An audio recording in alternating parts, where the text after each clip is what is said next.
Salut la Ranger Family, ici Timer, j'espère que vous allez bien. On se retrouve cette semaine pour une nouvelle vidéo sur les comics Power Rangers. Parce que ça fait bien longtemps qu'on n'en a pas parlé.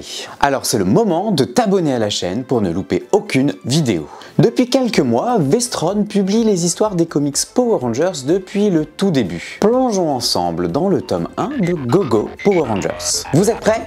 C'est parti!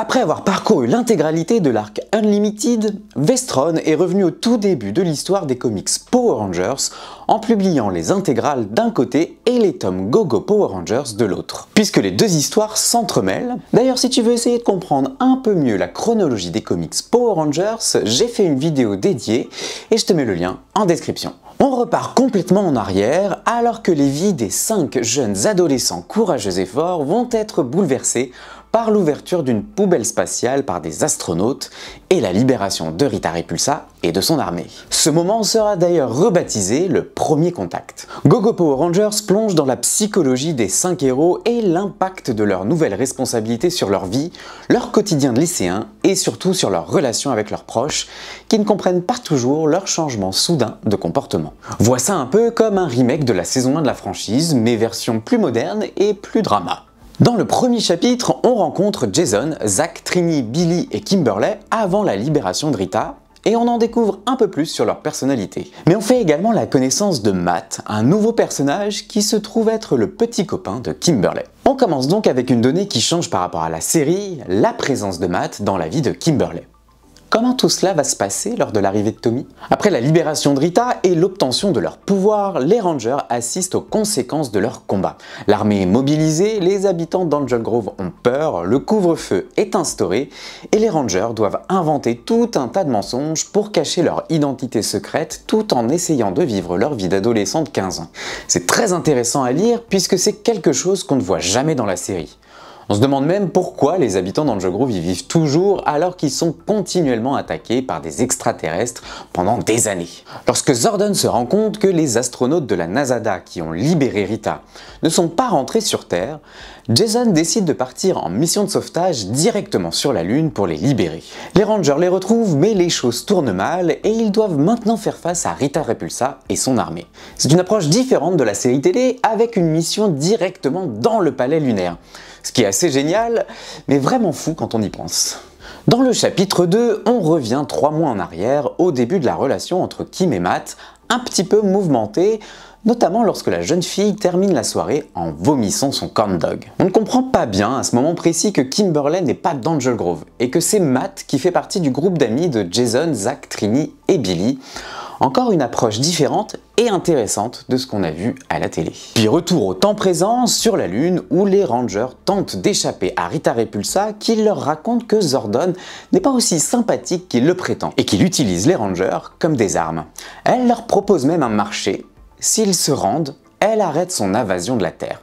Les Rangers sont téléportés à temps à la base où Zordon les rassure sur le sort des 2 astronautes.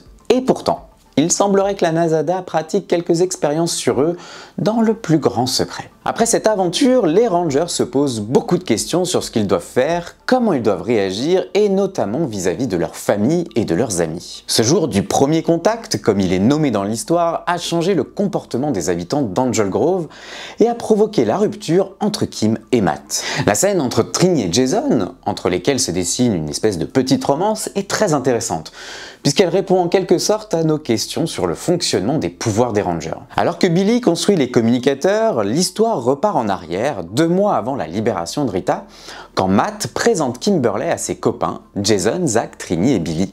On comprend que Trini et Zach ne l'apprécient pas du tout. Et dans le présent, Rita envoie un patrouilleur sur Terre qui prend la forme d'une jeune adolescente. Pour une fois, Rita décide d'attaquer les Rangers de l'intérieur en observant leur vie et leur environnement.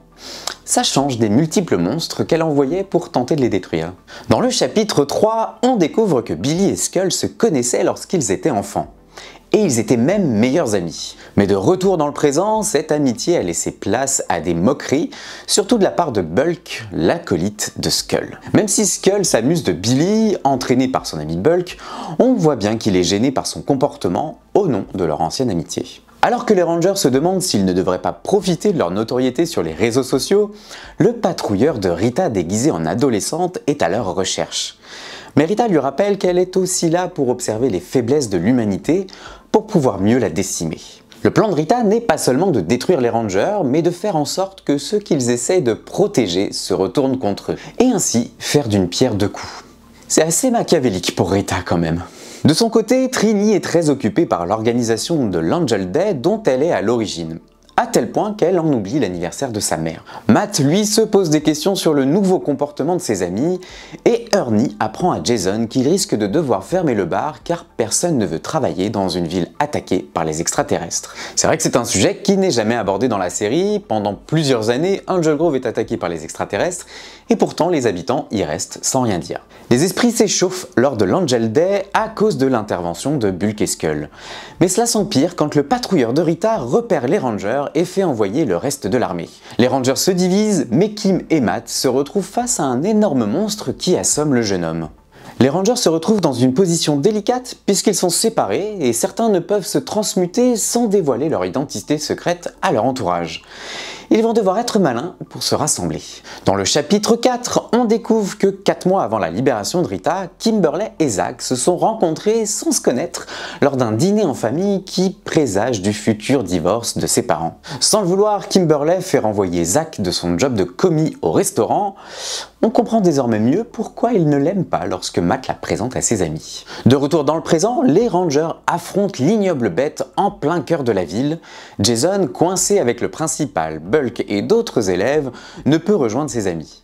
Pendant ce temps, le Ranger bleu sauve Skull d'un immeuble qui menace de s'effondrer, alors que le Ranger noir vient au secours de Kim et Matt, qui reprend un peu ses esprits. Les parallèles sont très intéressants ici, puisque ce sont ceux qui ont été maltraités, en quelque sorte, qui viennent aider leurs bourreaux.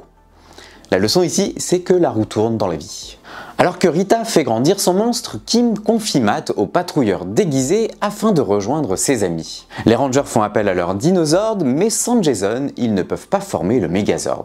Alors Zach demande à Billy de tirer sur un poteau électrique pour que la ville tombe dans le noir, ce qui permet à Jason de s'échapper sans être remarqué. Le plan est ingénieux, même si cela fait de gros dégâts dans la ville qui est déjà en piteux état.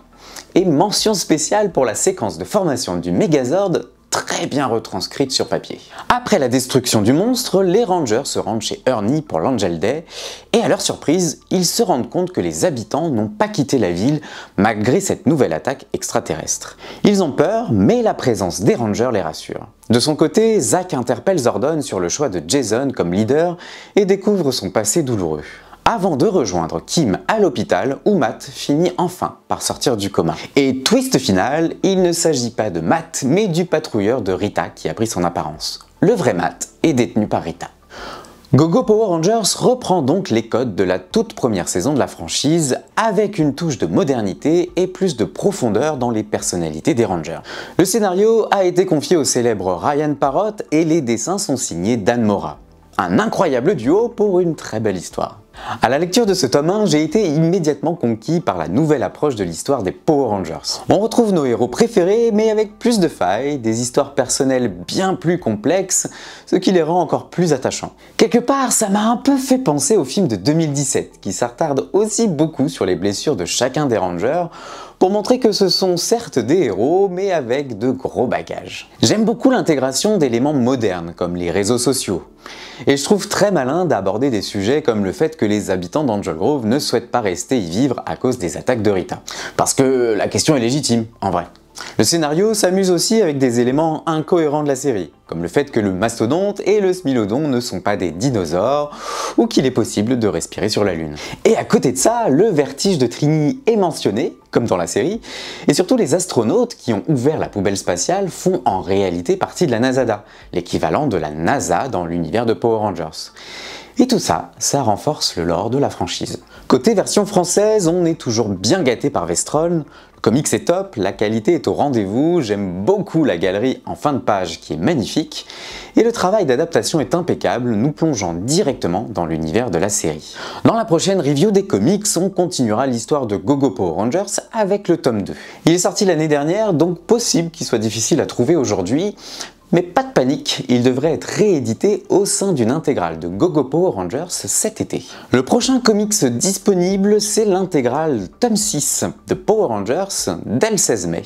Mais je vous résume le planning des prochaines sorties tout de suite. C'est parti pour le planning des prochaines sorties comics Power Rangers chez Vestron. Attention, les dates sont susceptibles de bouger.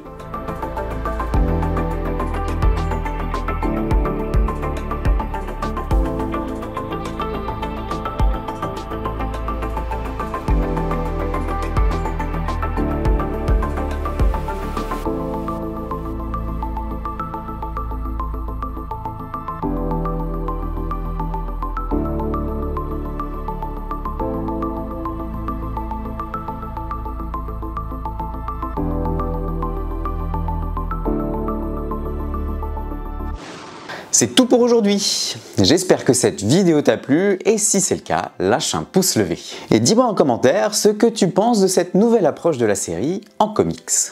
Profites-en pour t'abonner à la chaîne pour voir d'autres vidéos comme celle-ci et surtout ne rien rater de l'actu Power Rangers. Cette année, je te propose de faire des vidéos review de chaque saison de la franchise. Et plutôt que de procéder dans l'ordre chronologique, je te laisse décider des saisons que tu veux voir. Alors dis-moi en commentaire la prochaine saison que tu veux que j'aborde en vidéo. En attendant, voici un indice sur la prochaine vidéo.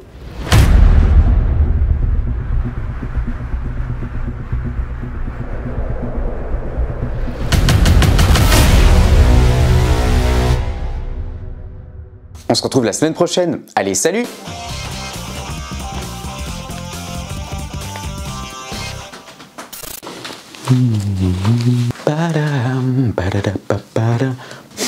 La présence de Matt dans la vie.